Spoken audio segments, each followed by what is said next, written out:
On May 9th, 2015, 46-year-old Marty Durham was sitting on his bed in Sand Lake, Michigan, and he couldn't stop laughing. Because his pet African gray parrot, named Bud, was perched in his cage near the bed, and the bird was just swearing and cussing up a storm. And Marty thought it was hysterical. African gray parrots are considered to be some of the very best mimics.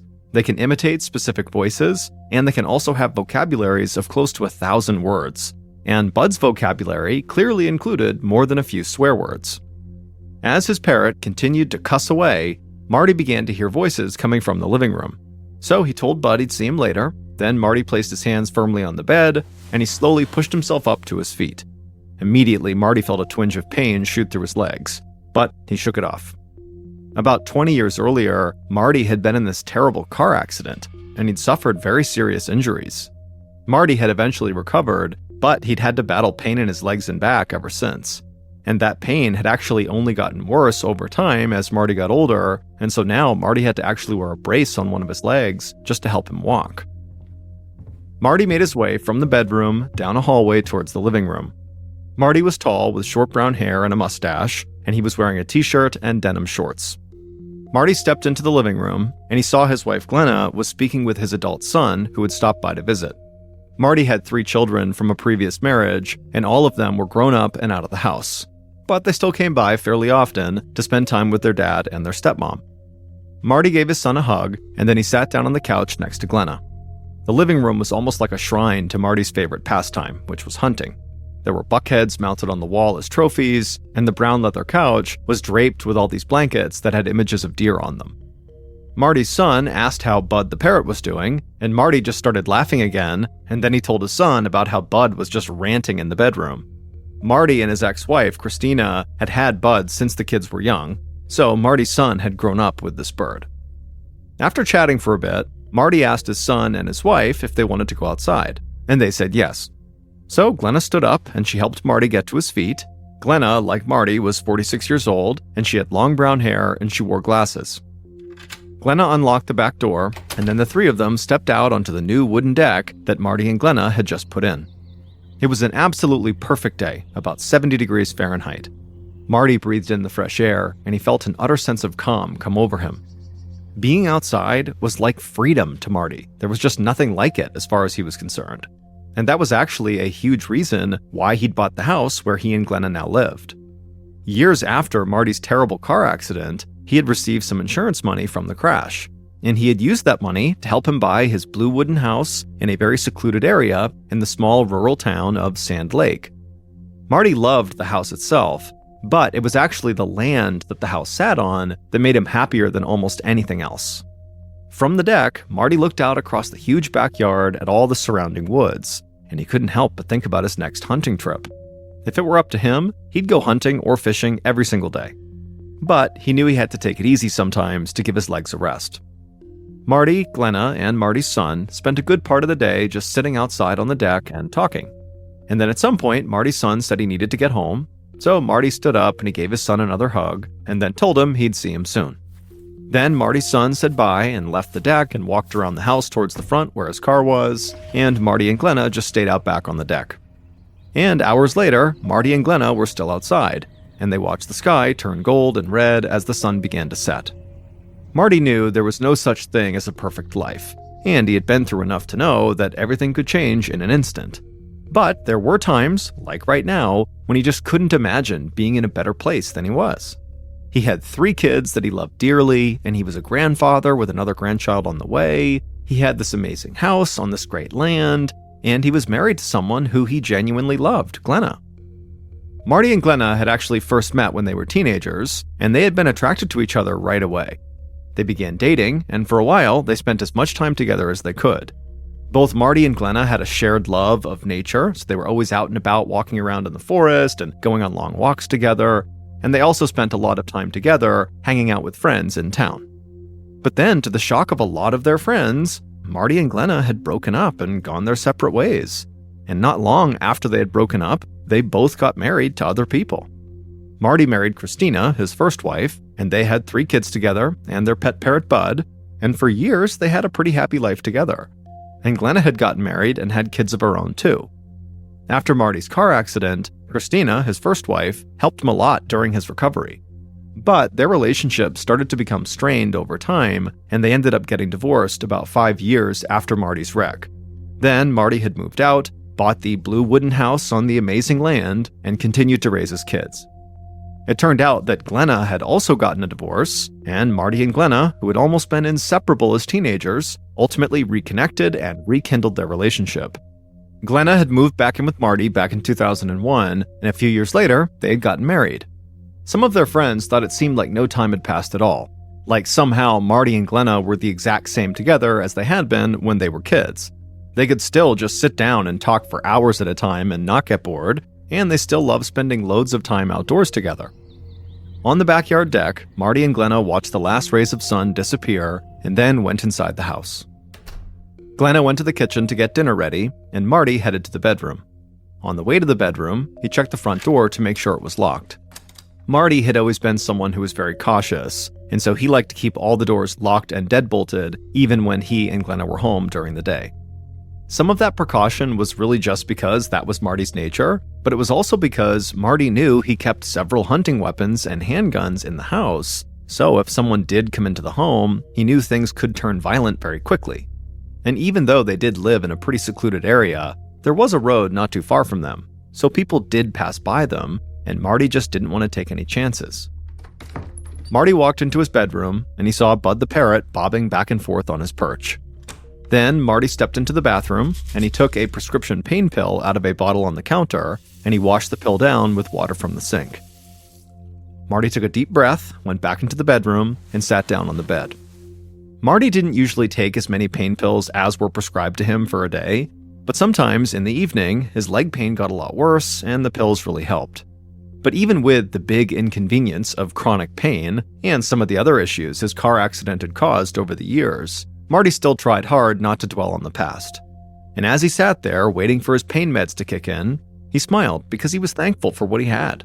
A great family, a house he loved, and a foul-mouthed talking bird who could always make him laugh.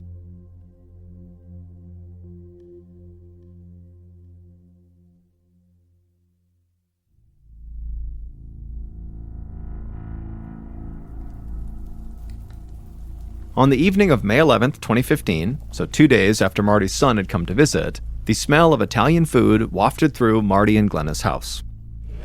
Marty walked into the kitchen and sat down at the table. Then Glenna came over and put down a plate of spaghetti and garlic bread in front of him, and then she also put another plate down for herself, and she sat down across from Marty. As they ate dinner, Marty talked about wanting to plan a trip with some friends to go hunting wild boar and ram. Those types of hunting trips were far more complicated to coordinate than deer hunting trips in this area. And the pain in Marty's legs often made it very difficult for him to drive, which might make the trip even more complicated. Still, Marty was excited to try to put the trip together, and Glenna didn't have any objections. She often drove Marty to his doctor's appointments or other important places he had to go, and so they could figure something out for the hunting trip if they needed to. After dinner, Glenna picked up the plates and left them on the counter in the kitchen. Then Marty and Glenna went to the living room and watched TV for a couple of hours. Finally, just after midnight, Marty was tired, so he said goodnight to Glenna. He got up and he went to their bedroom. Glenna told him she was going to stay up a bit longer and look at her phone. Once he was in the bedroom, Marty undressed and got into bed. He then said goodnight to Bud the parrot, then flipped off the light and went to sleep. But hours later, at about 5 a.m., Marty suddenly woke up feeling really startled. He heard his closet door open, and then he heard shouting. And then Bud the parrot began squawking from his perch, and Marty was just so confused he had no idea what was going on. But then Marty's eyes focused in the low light, and he saw there was someone standing in his bedroom just a few feet away. And so Marty shouted at this person in the room, and the bird squawked even louder. Over 24 hours later, so on May 13th, Marty and Glenna's neighbor watched smoke rising into the air not far from her house. Then the neighbor heard the screams of sirens and saw a fire truck barreling down her road. The neighbor was very worried about Marty and Glenna.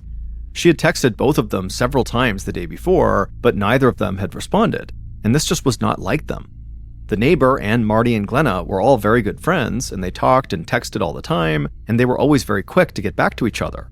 The neighbor had also gone by Marty and Glenna's house the day before, but the couple hadn't been home. And so now that this neighbor is seeing fire trucks come bombing down her road and she's seeing smoke in the air, naturally she worried that the fire might be coming from Marty and Glenna's house. And so the neighbor just ran outside and began running down the street towards Marty and Glenna's house. And as she ran down the road, she saw the fire trucks up ahead coming to a stop and the firefighters jumping down off the truck to get the hoses ready to put out the fire. But as the neighbor went down the road, she realized that it was actually a small fire that was not on Marty and Glenna's property. Their house was not on fire. And so the neighbor was totally relieved. But since the neighbor was already outside, they decided they would just go to Marty and Glenna's house to see if maybe they were home now. But when the neighbor crossed Marty and Glenna's huge front yard and arrived on their front porch and knocked on the door, there was no answer. The neighbor thought about leaving, but she just couldn't shake this feeling that something was wrong with Marty and Glenna. So the neighbor just reached down and grabbed the doorknob and tried to turn it. And shockingly, the doorknob turned because the door was unlocked. And this really frightened the neighbor. She knew how much Marty liked to keep all the doors locked and deadbolted basically all the time. The neighbor cautiously opened up the door and then stepped inside the house and then began calling out to Marty and Glenna. But the house was silent. So the neighbor turned the corner and walked into the living room, and when she did, it was like her heart skipped a beat, because the place was a total wreck. A lamp had been tipped over and knocked off a table, and there were papers and trash scattered all across the floor. Then the neighbor heard the parrot, Bud, begin to squawk in Marty and Glenna's bedroom. So the neighbor walked down the hallway to the bedroom, and they stepped inside, and Bud, who was in the back cage, squawked louder and louder, and the neighbor just kind of looked around the bedroom, and at first it just looked like a normal bedroom, except for the fact that all the blankets from the bed were basically piled on the ground right in front of the door. So the neighbor stepped over those blankets and began walking towards the back of the bedroom to see what was next to the bed, and when she saw what was on the ground next to the bed, the neighbor just froze. Because there, next to the bed on the ground, was Marty, in his underwear, with his face and chest covered in blood. The neighbor was totally shocked and they turned to run out of the room, but as soon as she turned, she looked down and realized now from her vantage point, she could see that actually Glenna was inside of those blankets that she had stepped over when she first came in.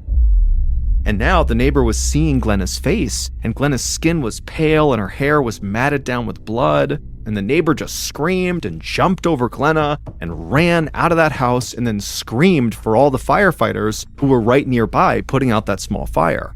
And one of the firefighters saw the neighbor and rushed over to her, and after she explained what she just found in her friend's house, the firefighter motioned for two of the first responders, and then the three of them ran into Marty and Glenna's house. And then as soon as they walked into the bedroom and actually saw Marty and Glenna on the ground, the first responders knew they were dealing with a crime scene. And so one of the firefighters called police dispatch, and he said they had just found 2 dead bodies and they needed police on the scene ASAP.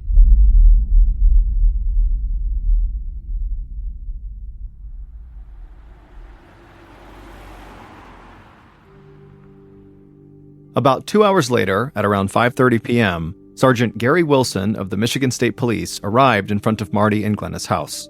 Sergeant Wilson saw an ambulance and a fire truck nearby, and there were multiple firefighters, paramedics, and state troopers standing outside the house. Sergeant Wilson got out of his car and walked over to one of the firefighters. The firefighter explained that they had to put out a small fire in the area, but then this woman had come running out of Marty and Glenna's house screaming for help. The firefighter said, once they had seen what was inside of the house, members of the fire department and other first responders were instructed to stay outside until police arrived, because it was believed the house was now a crime scene. Now, Sergeant Wilson had been told all of this already by police dispatch.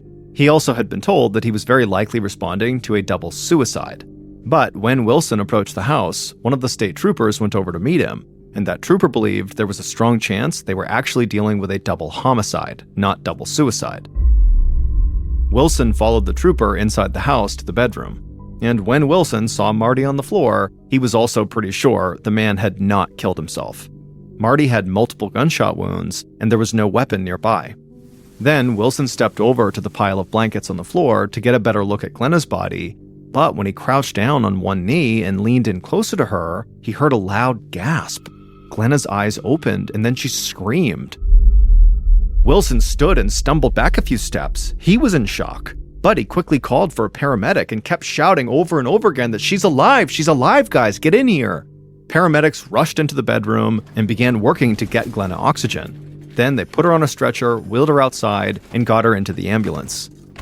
As the ambulance sped away to the hospital, Wilson stood in Glenna and Marty's bedroom, trying to recover from the shock of what had just happened.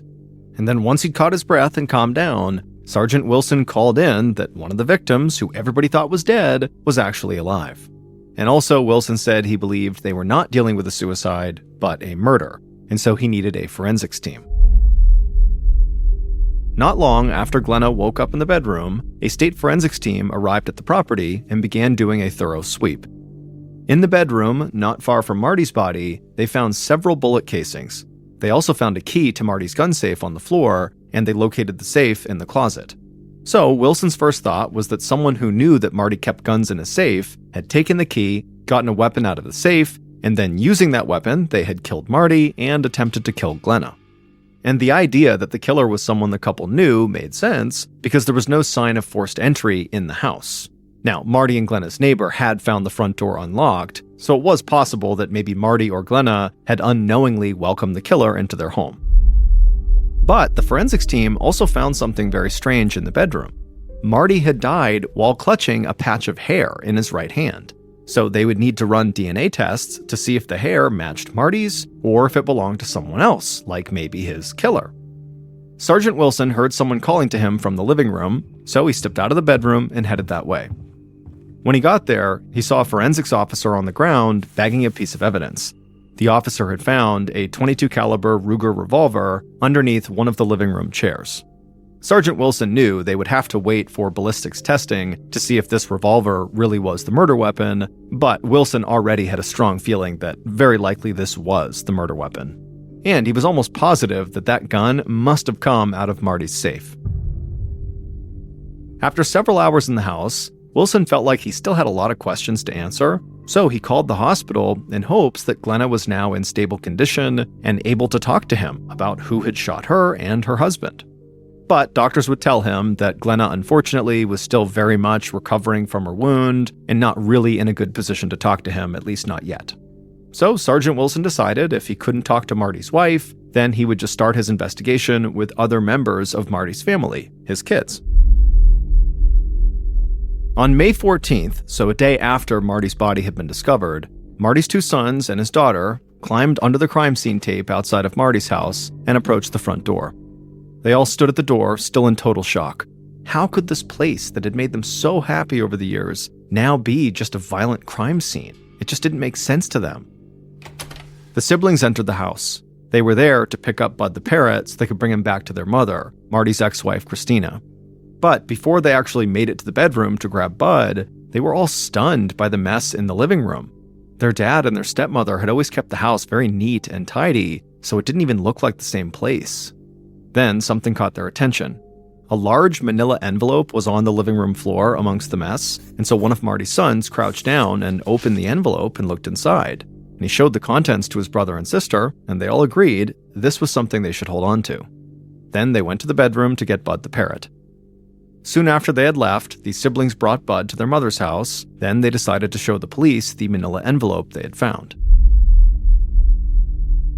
Later that day, after Marty's children had contacted the police, they were brought into the local station to be interviewed.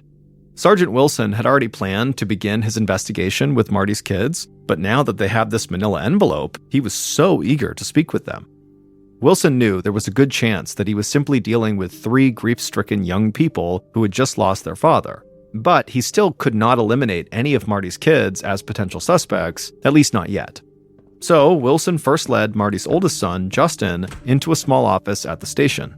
Wilson wanted to meet with each of Marty's kids separately. He believed that if one of the kids had information about the case, they were more likely to share it if each of them was on their own. In the office, Wilson told Justin they were not accusing him of anything. They just wanted to talk to him to see if he had any information that could help with their investigation. And Justin was very calm and seemed eager to cooperate. Wilson asked Justin if he knew about any enemies his father might have, or if his dad had recently had a falling out with any of his friends. Justin said he couldn't think of anyone. He said his dad was really close with his neighbors and his hunting buddies, and they all seemed to get along really well. But then, Justin got a look on his face like he just remembered something. He looked up at Wilson and told him that there were a bunch of people who knew his father had a big supply of prescription pain medication inside of his house. When Wilson heard this, he immediately sat back in his chair and just thought for a second. At the time, the opioid epidemic in the United States was near its height. Prescription painkillers, like the ones Marty took, were in very high demand, and addicts had been known to commit terrible crimes to get a hold of these drugs. So Sergeant Wilson started to wonder if someone who knew Marty had killed him and attempted to kill his wife simply to get a hold of Marty's pills. After they talked a bit longer, Wilson thanked Justin for his cooperation and told him police would be in touch if they needed anything else. Later that day, Wilson and other investigators met with Marty's 2 other kids, and their version of events surrounding their visit to their dad and stepmother's house and the manila envelope they found in the living room were all basically the same. So, in the following days, investigators met with other people who were close to Marty to see if they had any information they might be able to add. And one of the people investigators spoke to said she knew that Marty's guns were not the only things that he and Glenna kept locked up in their safe. They also kept a couple of $1,000s in cash locked up. But, as Sergeant Wilson knew, no cash had been found inside of that safe. And so suddenly, the information about this missing money and the information Marty's son had given about Marty's pills started to paint a picture of what happened for investigators. And so now their theory was that someone Marty and Glenna knew had possibly come to their house with the intention of robbing them of their cash and their prescription drugs. So Wilson wanted to meet with anyone who had known about the safe in the couple's house to see if he could track down the missing money and Marty and Glenna's attacker.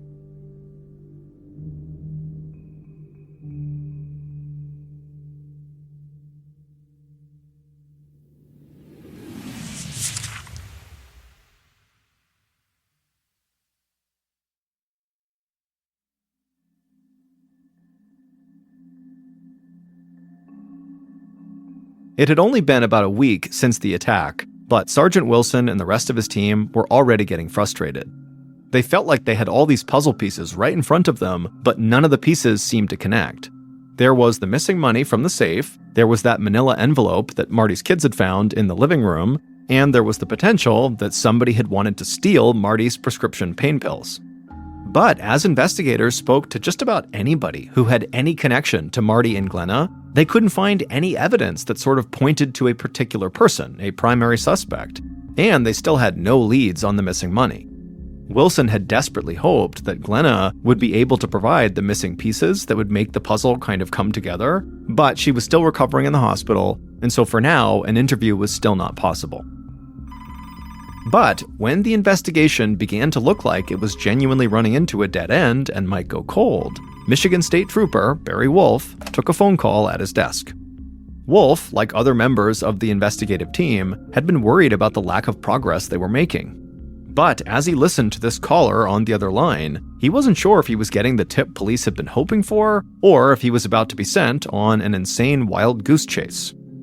The caller was a woman who was named Fran Fallon. She was the wife of one of Marty's cousins, and she was a self-proclaimed psychic. On the phone, Fran told Officer Wolf that she had received important information about Marty's murder during a psychic reading, and she'd like to share this information with the police. And so Wolf told Fran he'd be right over to see her. Then, Officer Wolf told Sergeant Wilson about this call, and neither of the men really believed in psychic phenomena. But a person saying they had potentially important information about this case, especially someone who had a family connection to the victim, couldn't be ignored. So after speaking to Wilson, Wolf left the building, got into his cruiser, and went to meet Fran at her house to see what her supposed visions had shown her. When Wolf arrived, he found Fran sitting on her back porch, and she motioned for him to join her. Wolf introduced himself, thanked Fran for contacting him, and then took a seat next to her. Fran spoke in a low but very confident voice. She knew some people thought she was crazy or just making things up, but she trusted her psychic gifts, and she felt like the police should trust them too. Fran reached down beside her and took a small notebook out of a folder. She told Wolf that she had written down information she'd received during a recent psychic vision. Then she flipped open the notebook and began reading. Fran told Wolf that it was important for police to look under the couch or the love seat in Marty and Glenna's living room. Then Fran looked up and stared directly into Wolf's eyes and told him that Marty's right hand was also going to be very important to the investigation. When she said this, Wolf sat back in his chair and just stared at Fran in disbelief. Investigators had found that Ruger underneath a chair in the living room. Sure, that wasn't the same as a couch or a love seat, but that was pretty close. Also, Wolf was shocked to hear Fran mention Marty's right hand because Marty had been found clutching that patch of hair in his right hand. But Wolf's first thought was not that this woman was actually psychic. It was instead that she clearly had information about a crime scene that only somebody who had been there would know about. And so Wolf did not want to alarm Fran in any way that he could be onto her, and so instead he just smiled and told her that this was very interesting, and then he asked her where she had been at the time Marty was murdered. And Fran would tell him that she had been with her daughter. After that, Wolf thanked Fran again for getting in touch with him, and then he walked off her porch and went back to his car. Once he was inside and turned it back on, he gunned the engine and sped back to the station to tell the rest of the investigative team about this weird meeting.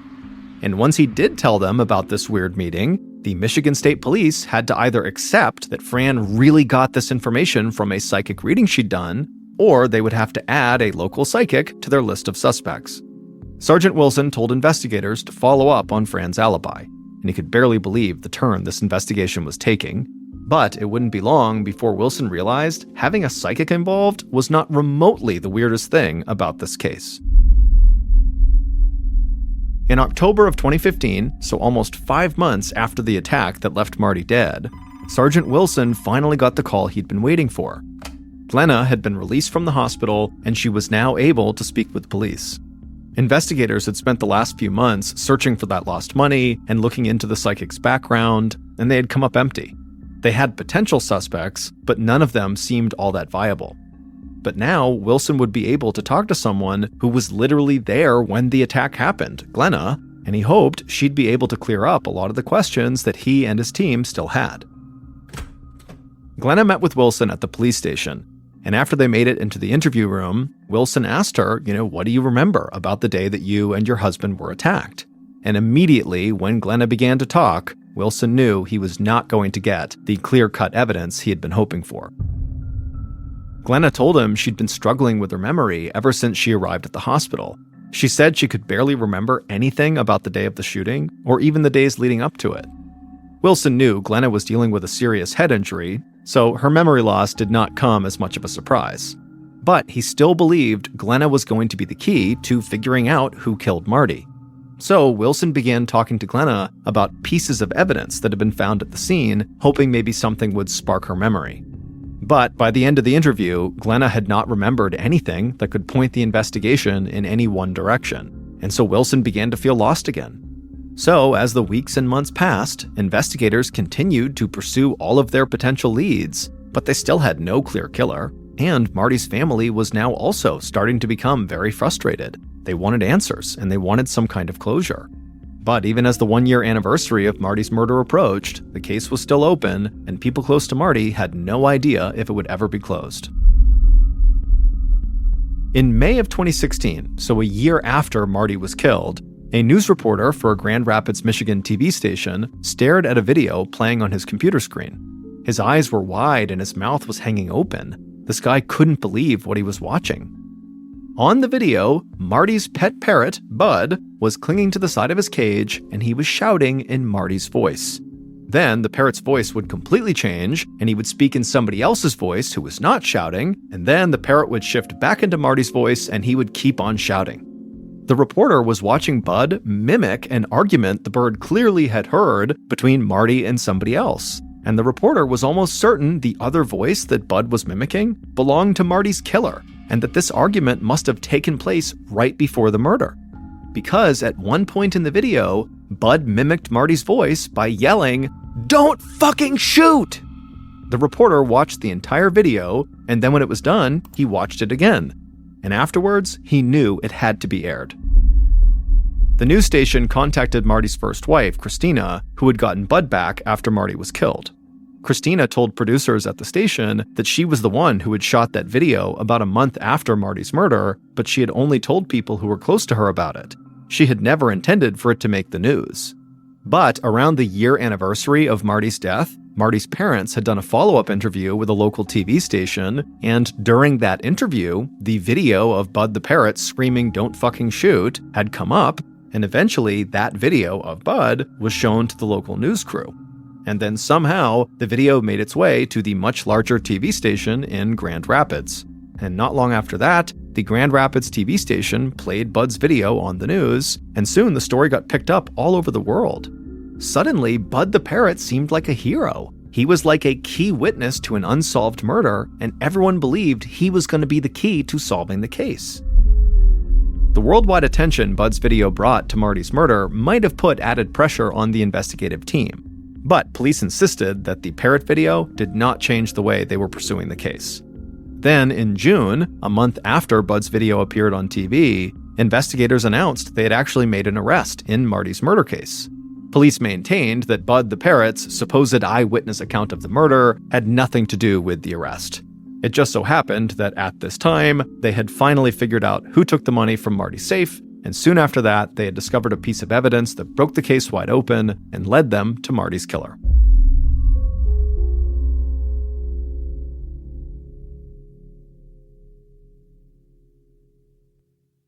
Based on evidence found at the crime scene and interviews conducted throughout the investigation, here is a reconstruction of what police believe happened in the early morning hours of May 12, 2015, when someone killed Marty Durham in his bedroom.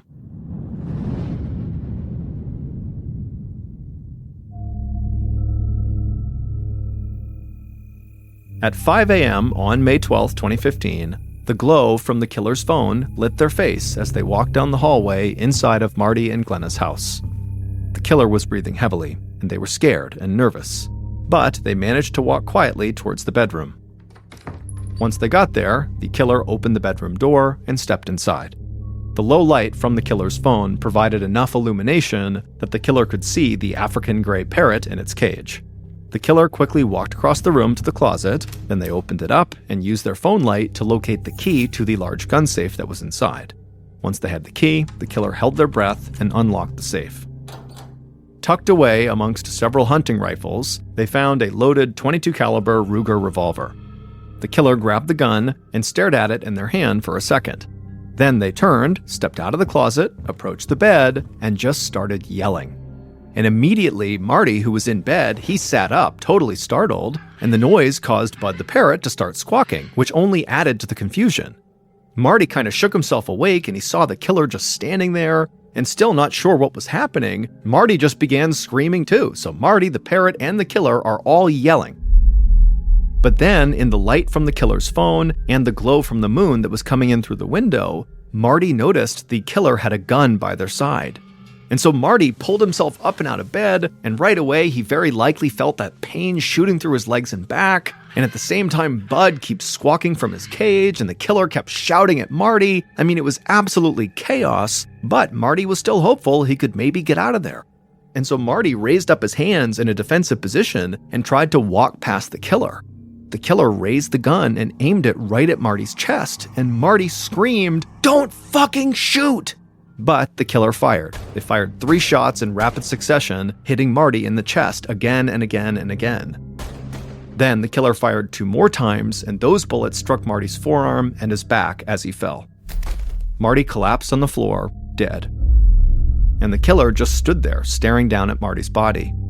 Then the killer took a deep breath, calmly walked out of the bedroom, and made their way towards the front door, and they unlocked it. Then the killer made their way to the living room, and they tipped a lamp off an end table onto the floor. Then they emptied a desk drawer and some shelves and made a total mess of the place. Then the killer just kind of stood there, scanning around their house, looking at what they had just done. So far, their plan had gone exactly the way they hoped, but the hardest part was yet to come. Finally, the killer took several deep breaths, doing their best to stay calm and steady. Then they raised their gun and placed the barrel behind their right ear, and they pulled the trigger. Immediately, blood began pouring out of the wound, and the room began to spin, but the killer kept their balance long enough to toss the gun under a nearby living room chair. Then the killer stumbled back into the bedroom and fell down onto the ground, and before they passed out, they grabbed a huge pile of blankets nearby and pulled them up and over their head. It would turn out Glenna had murdered Marty, and then obviously shot herself in the head. It turned out that Marty and Glenna's marriage had not been as perfect as some of their friends believed. Over the years, Glenna had racked up a huge amount of debt. She had lost about $75,000 gambling at nearby casinos, and as a result, she had stopped making mortgage payments on their house. But Marty never knew any of that. Not long before the murder, Glenna had learned that the house that Marty loved so much was now going into foreclosure, and so soon he would learn the truth and they would both be forced out. Early on in the investigation, police had actually learned about the pending foreclosure, and they discovered Glenna's gambling habit. So they started to think that Glenna had killed Marty and then tried to kill herself, seeing a murder-suicide as her only way out. And this murder-suicide theory was only bolstered when police looked inside of that manila envelope that Marty's kids had found when they went to Marty's house to get Bud. The manila envelope contained several letters that Glenna had written to her kids and to her ex-husband. In the letters, Glenna expressed how sorry she was and asked them to please take care of each other. Police believed those letters sounded like suicide notes. But in a case involving a psychic and a talking bird, nothing was ever as simple as it seemed. Because if it was a murder-suicide, why had thousands of dollars been taken from the safe? Why was the house completely wrecked? And why had the gun been hidden in the living room when Marty and Glenna were found in their bedroom? Those were questions investigators had to answer if they were ever going to determine what had really happened. Finally, investigators discovered who had taken the money from the safe because Marty's kids had come forward and admitted they took the cash when they went to collect Bud the parrot. Even though Marty's kids had taken the money, police still didn't consider them primary suspects. Instead, they thought Marty's kids were just young and foolish and had made a very bad decision. So, with the money from the safe now accounted for, investigators were able to rule it out as a motive for the murder. And the psychic's alibi eventually checked out, so the investigators crossed her off of their suspect list, but they would be left wondering how she seemed to know undisclosed details about the crime scene. DNA tests conducted on the hair found inside of Marty's hand also did not end up helping investigators. So all of this brought Sergeant Wilson and his team back to the possibility of a murder and failed suicide attempt committed by Glenna. But of course, there were still unanswered questions. It wasn't like they had found the gun in Glenna's hand. Then, in early summer of 2016, the media and the public latched onto that viral video of Bud the parrot saying, "Don't fucking shoot," and many claimed the other voice that Bud was speaking in sounded an awful lot like Glenna. But police continued to rely on more common investigative techniques to determine if Glenna was, in fact, the killer. They dug deep into Glenna's phone records and internet history, and when they had a clear picture of Glenna's online activity, they got the break in the case they had been looking for. It turned out that hours before Marty's murder, Glenna had been online researching various aspects of the .22 caliber Ruger revolver, the type of gun used to kill Marty. And some investigators believed Glenna had learned a lot more than just how to fire or reload the weapon. They thought she had found a way to shoot herself that would allow her to live and enable her to keep functioning even after she had pulled the trigger. In fact, a neurosurgeon would testify in court that the wounds found behind Glenna's ear were non-lethal, and that those wounds would not necessarily result in a loss of consciousness. This meant that Glenna could have shot herself in the head in the living room and then still managed to hide the gun, get back to the bedroom, and get into position under the blankets, all before she was found. So, as bizarre as this case had seemed at times, investigators believed they had solved the most important part of the puzzle, that Glenna had murdered Marty. Some people close to the case would continue to believe that the crime was still the result of Glenna's failed murder-suicide plan, meaning Glenna really did intend to end her life, but just didn't, because where she shot herself was non-lethal, even though Glenna denied the letters she had written to her family were suicide notes. Others believed there were even darker motives at play, and that Glenna murdered Marty, then tried to make it look like a robbery, and then also tried to make herself look like a victim too, so they didn't believe suicide was ever part of Glenna's plan, that she definitely did try to intentionally shoot the part of her head that wouldn't kill her. This was all a big con. But it's not clear what Glenna's motives were for doing this. Like, what did she stand to gain by killing her husband and framing this whole thing? It just didn't make any sense. But regardless of what the actual reason was for why Glenna did what she did, by the summer of 2016, police had enough evidence to arrest her. Glenna was ultimately convicted of first-degree murder and sentenced to life in prison without the possibility of parole. As of 2019, Bud the parrot was living with Marty's first wife, Christina, and a fellow African gray parrot named Ozzy. Christina said the two birds have become best friends. Morgantown, West Virginia is this beautiful place nestled at the bottom of this huge mountain range called the Green Mountains.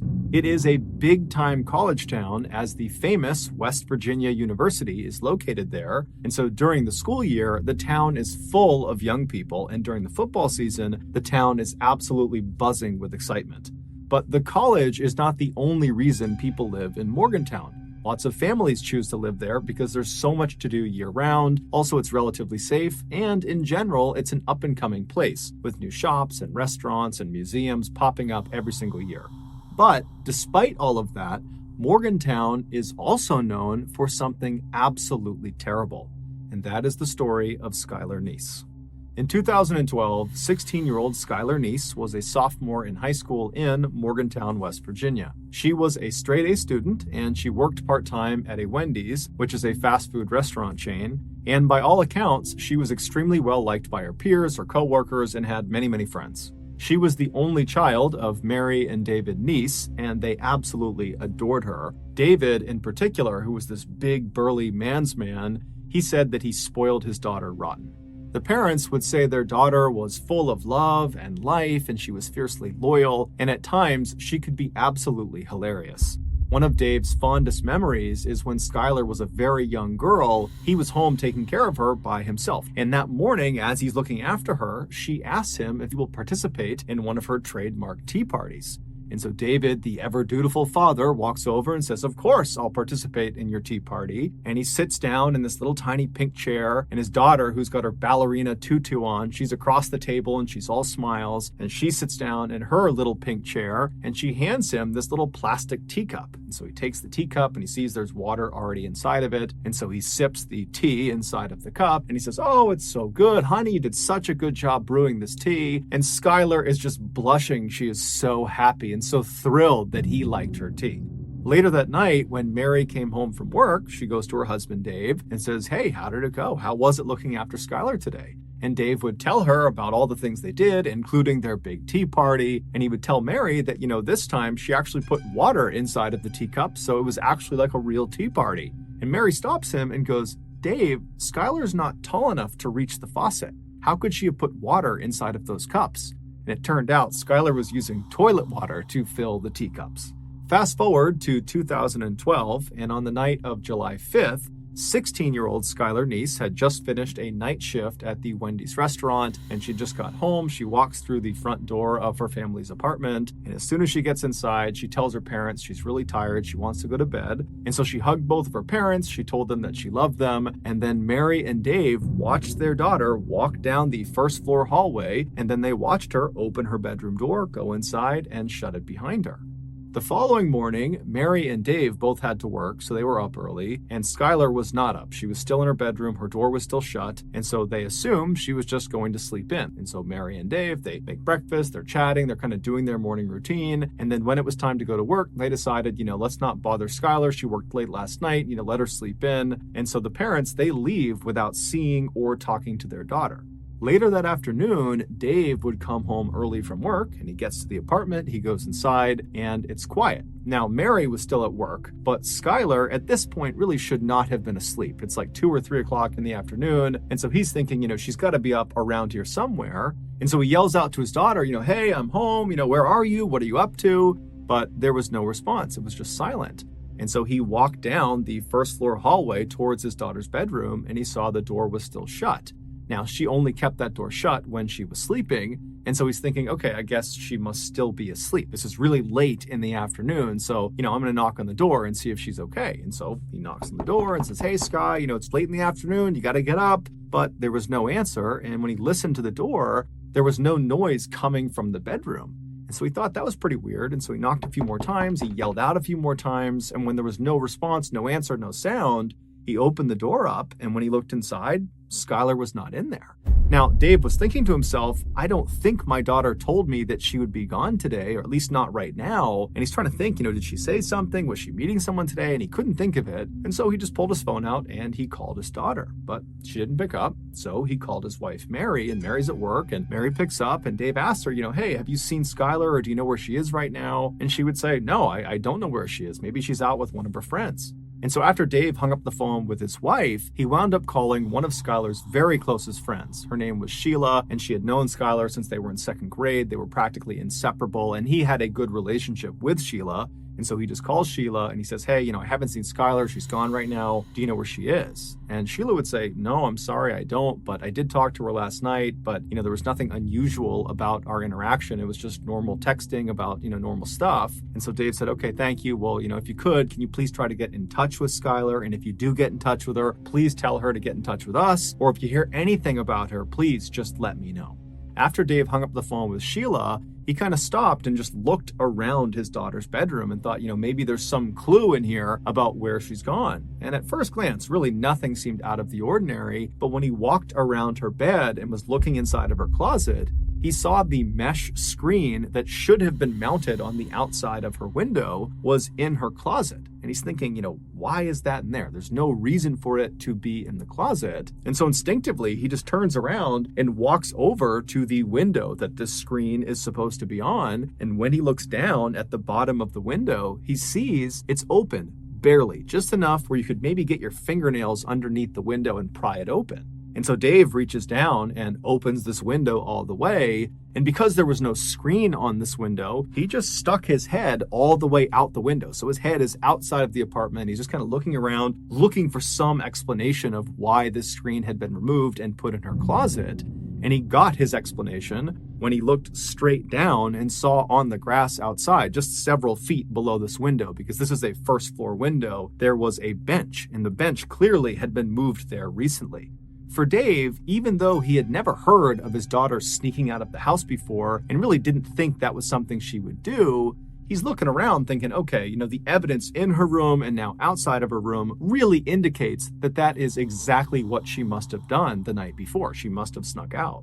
But as he's processing this, he's also thinking, okay, well, if she snuck out of the house last night and then, snuck back into her room, why didn't she replace the screen on the window? And why didn't she close the window all the way? And then this morning, before she left to go wherever she went, why didn't she go outside and move the bench from under her window back to where it was supposed to go to avoid suspicion? Why didn't she do that? And then it dawns on him that his daughter must have snuck out the night before, but not come back yet. She's still out wherever she went. Dave was very concerned. However, he's thinking maybe there's a better explanation. Maybe I'm jumping to conclusions. Maybe she didn't sneak out. And so he calls his wife to kind of just talk with her and figure out what they should do. And they decide, this is concerning, but let's just give her a couple of hours to turn back up again. I'm sure she's fine. And so they begin to wait. And then at 4 p.m. that evening, Wendy's, the restaurant where Skylar worked, called Dave and said, hey, have you seen Skylar? She was supposed to work today and she didn't show up. She didn't call. It's very unlike her. What's going on? And this was the tipping point. Dave and Mary knew something had to be wrong. And so Dave called the police. Long County 911, do you have an emergency? I have a 16-year-old daughter who apparently snuck out of her room last night. She has not been home, hasn't went to work, can't get a hold of her from any of her friends. I am scared to death. Has she done this before? No. After Dave got off the phone, he and his wife began kind of frantically figuring out what they should do. While the police are out looking, should we go out and look too? Or should we stay here in case she comes home and, maybe she's hurt, maybe we can help her if she gets here. And so they're having this really difficult and stressful conversation when Mary's phone rings and it's Sheila. And so Mary immediately answers it, hoping for some good news about her daughter. But Sheila asks Mary right away, hey, has Skylar come home yet? And Mary says, no, she hasn't. And in fact, we just got off the phone with the police because this doesn't make sense. Something's wrong and we're getting the police involved. And so when Sheila hears this, she kind of takes a deep breath. And then after a little bit of a hesitation, she says, Mary, I've got to tell you the truth about last night. She would go on to explain that the night before, Skylar had snuck out of the house, and so had she, along with their other very close friend named Rachel.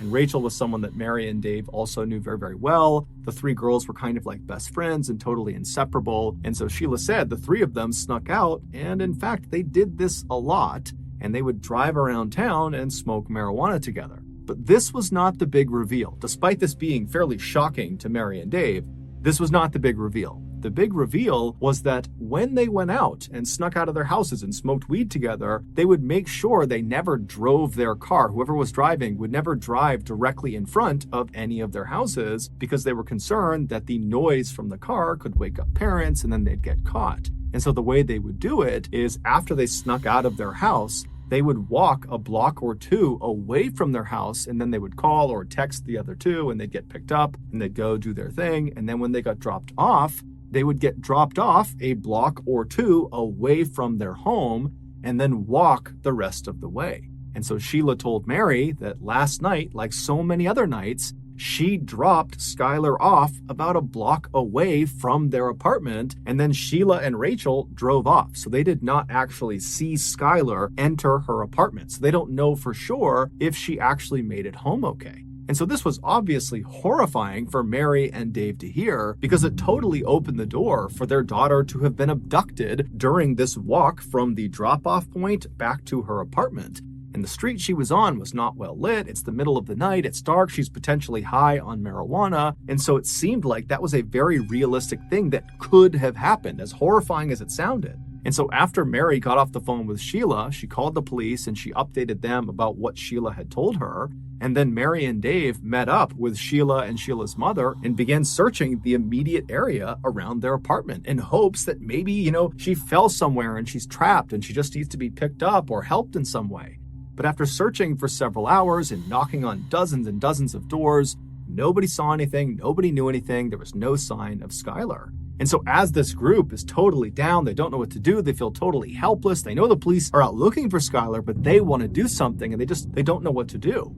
And that's when Mary remembers there is a security camera on the outside of their apartment building that is looking down at the road. And so right away, the four of them literally run back to the apartment building. They go inside, they find the security manager, they explain the situation, and sure enough, he pulls up the footage from the night before, and the footage they see doesn't make sense. Sheila had dropped Skylar off on that corner, kind of out of view of the camera at around midnight. But at 12:30, so 30 minutes after she's been dropped off, you see this unknown kind of generic looking car pull up right in front of the apartment complex. And then Skylar comes running across the lawn, goes right up to the car, opens the back door, hops in the back seat, shuts it, and the car drives off.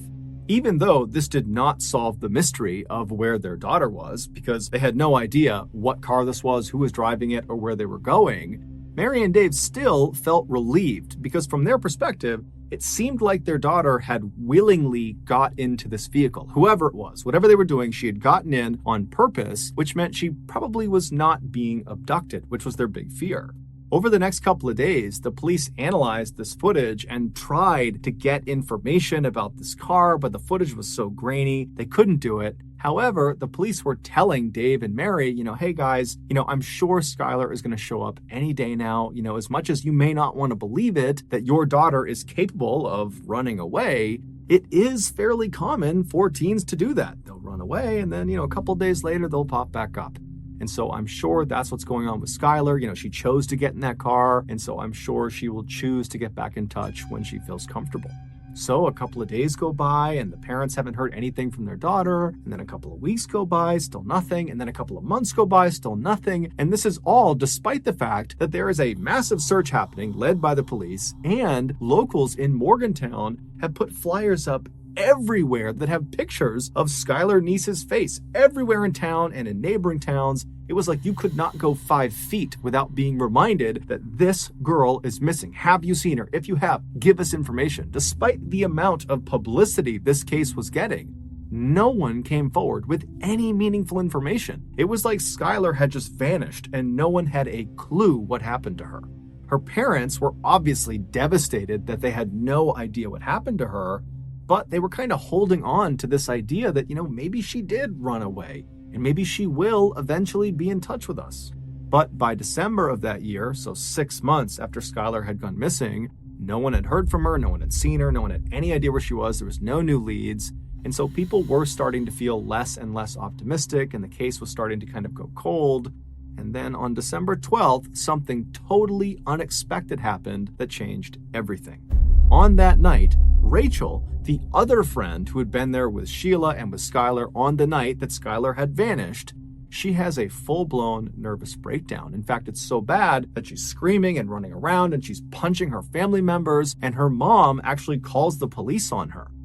I have an issue with a 16-year-old daughter of mine. I can't control her anymore. She's screaming. She's running through the neighborhood. Give me the phone. No, this is over. This is over. Hurry up. Oh, God. She just gave me a block. Oh, God. Hurry up, please. After this call was made, the police show up to Rachel's house and they take her away to a psychiatric hospital. And then several days later, when she was released from that hospital, she went straight to the Morgantown Police Department. She walked inside and said, "I gotta get something off my chest about Skylar." Apparently, whatever it was that she had been keeping secret had just been too difficult to keep inside. It was quite literally driving her crazy. And so the police said, "Okay, great." And they brought her into an interview room. They sat down and they said, "Okay, what do you got for us?" The following has been pulled from what Rachel told police. Back on July 5th, 2012, Skylar came home from that night shift at Wendy's. She goes inside her family's apartment. She says goodnight to her mom and dad. She goes into her bedroom and she shuts the door. And she's laying on her bed. She's on her phone. She's not going to bed quite yet. And as she's laying there, she starts getting text messages from Rachel and also from Sheila asking her if she wants to sneak out that night. Now, Skylar didn't want to, and she said as much because she was actually hurting. She was mad at her two friends. According to some of her other friends that went to school with her and Rachel and Sheila, the three of them were totally inseparable, but lately, kind of the few months leading up to when she ultimately disappeared, there had been tension in their group. It seemed like Sheila and Rachel were getting very, very close and kind of pushing Skylar away, and Skylar was starting to pick up on it. It was little things like Sheila and Rachel would show up to school in matching outfits, but they wouldn't tell Skylar beforehand, kind of leaving her out. Or whenever they posted selfies of the three of them, Skylar was always relegated to the back or kind of in some other way obscured to make sure she was not the focal point of the picture. It was just very obvious that they were deprioritizing Skylar, and it was really hurting Skylar's feelings. And so it seemed like her way of standing up to them and kind of telling them that she was upset was to turn down their offer of sneaking out and smoking weed with them. But over the next couple of hours, Skylar would eventually say, "Okay, fine, I'll come with you guys. I'll sneak out and we'll go smoke together." Just before 12:30 a.m. on July 6th, Skylar gets off of her bed. She walks over to her window. She lifts it up and she pulls the screen off. And she walks over to her closet. She puts the screen in her closet and shuts the door to the closet. And then she walks back over to the window and crawls out and lowers herself down onto the grass below. And then she walks over and grabs the bench and slides it over and puts it right underneath her window. And then she stands on the bench and reaches up and pulls the window down so there's just a little crack left so she can get back inside. And then she just waited by the side of the apartment looking out towards the road. And right after 12:30, this car, the unknown car on the surveillance camera, pulls right in front of the apartment building, and Skylar runs over to it, opens up the back right door, and climbs inside. This unknown car was Sheila's car. Sheila was driving, and Rachel was in the front passenger seat. It would turn out Rachel and Sheila lied about basically everything, including what time they picked up Skylar. So the three girls, they drive away from Skylar's apartment, and Sheila hops on a highway and starts driving northwest. Now, the girls did not immediately start smoking inside of the car. They decided instead they would actually drive to a location, get out, and smoke there. And the place they decided on was a spot they had smoked at before. It was a known hangout spot for teenagers. It was located about 45 minutes away, just barely across the border into Pennsylvania. It was down this kind of old country road that nobody ever went on. And so Sheila drives the car 45 minutes. She crosses into Pennsylvania. She finds the turn onto this old road. They drive down it a little ways until they're pretty far away from the highway, at which point Sheila pulls off the road onto the grass, parks the car. The three girls get out and they walk past the car a little ways down the path to a clearing on the right. There was a hill that went up on the right, and they would kind of sit on this hill looking downhill, and that would be where they would smoke. And so the three girls, they sit down, they're all next to each other, facing downhill. They're not facing each other. And Sheila, who was sitting all the way to the right with the car being over to the left, she pulls out the marijuana joint and she's about to light it, but she realizes she does not have a lighter. And so she asks Rachel and Skylar if they have a lighter, and they both pat themselves down. They're checking themselves. They don't have a lighter. And then Sheila says to Skylar, who's all the way to the left of the way they're sitting, so Skylar is closest to the car, she asks Skylar, hey, can you go in the car and get the lighter that I know is in there? And Skylar said, no problem. So Skylar, she stands up and she turns. Her back is to her two friends. And as soon as she starts walking, what she would have heard is the sound of her two friends standing up as well, and then loudly saying, 1, 2, 3. And on 3, Skylar would have felt 2 knives being plunged into her back by Rachel and by Sheila. In a panic, Skylar does not even turn around. She just starts taking off running towards the car, and she manages to run away from her attackers. But because of her grievous injuries in her back, she eventually slows down, at which point Sheila tackles her from behind. She gets her on the ground, she pins her on her back, and Sheila is trying to stab Skylar, but Skylar's doing her best to keep the knife off of her. But at some point, Rachel comes running up beside them, and between Rachel and Sheila, they manage to hold Skylar's hands down, at which point Sheila and Rachel began taking turns stabbing her in the chest and in the neck. The whole time, Skylar is trying to defend herself, but it's impossible with these two on top of her. And at some point, she just kind of gives up and she says, why are you doing this to me? Why are you doing this to me? But they don't give her a reason. They just keep on going. And eventually, Rachel stops stabbing Skylar, but Sheila doesn't. Sheila keeps on going until, quote, her neck stopped making gurgling sounds. And then once Skylar went still, Sheila stood up like it was nothing, and she and Rachel just walked away from her body back to the car. They went around to the trunk of the car, they opened it up, and inside was shovels, bleach, trash bags, rags. They had brought along a kill kit because they knew what they were going to do this night. And so they start by cleaning themselves off. They get the blood off of them and off of their weapons. And then they take the shovels and they walk a little ways off of the road, kind of into the woods, and they try to dig a grave, but it would turn out the ground was too hard. And so they abandon the grave idea and just grab Skylar's lifeless body and drag it just about 6 feet off of the road and kind of chuck it against a log. And then they threw boulders and sticks and anything they could on top of her body. They don't know if she's still alive at this point, so they're potentially dealing the fatal blow with these rocks and logs. They cover her up until she's totally obscured, and then the two girls just walk back up. They grab their shovels, they grab their rags, their bleach, they put it back in the trunk, they hop in their car, and they drive away. It would turn out Rachel and Sheila had been planning this for months. The reason? They didn't like Skylar anymore, and apparently it wasn't enough to just be mean to her and not include her in things. They actually needed to kill her. And so the entire night that they went out and snuck out, that was all planned. They knew Skylar did not want to come out and sneak out with them because they knew she was upset with them. And so they said whatever they had to say to convince her to leave her house and sneak out with them. And so she did. She snuck out. And when she got in that car, Sheila and Rachel had their knives already in their front pocket of their sweatshirt, ready to go. And on their ride to this spot in Pennsylvania, Sheila and Rachel acted like, oh, let's just go to this spot and smoke. When in reality, this was planned too. They wanted to make sure they were far away from Morgantown when they killed Skylar.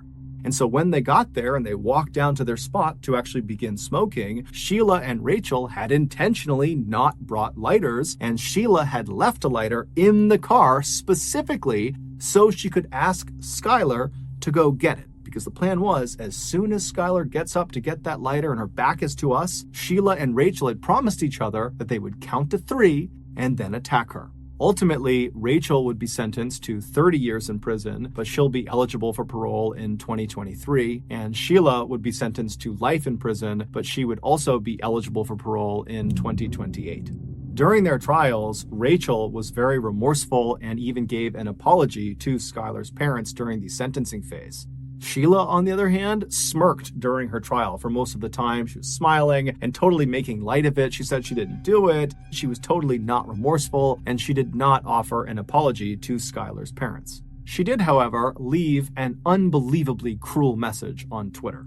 In March of 2013, when the police came out and officially said, we have identified the remains in the forest in Pennsylvania as belonging to Skylar Neese, when that announcement was made, just a couple of days later, Sheila tweeted, we really did go on 3. Sheila was arrested 1 month later.